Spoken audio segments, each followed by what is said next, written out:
ॐ विधात्रे नमः ॐ दक्षिणद्वारे द्वारश्रेयै नमः ॐ जन्नाय नमः ॐ रजन्नाय नमः ॐ पश्चिमद्वारे द्वारश्रेयै नमः ॐ जयाय नमः ॐ विजयाय नमः ॐ उत्तरद्वारे द्वारश्रेयै नमः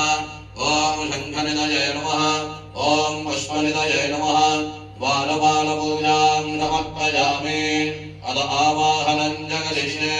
ॐ भास्कराय विद्महे महादिगणाय धीमहि तन्नो आदित्यः प्रचोदयात् श्रीसूर्याय नमः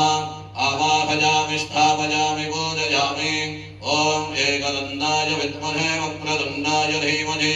तन्नो दन्तिः प्रचोदयात् श्रीमन्महागणपतये नमः आवाहयामि स्थापयामि पूजयामि ॐ गात्यायनाय विद्महे कन्याकुमारि धीमहि तन्नो दुर्गिः प्रचोदयात्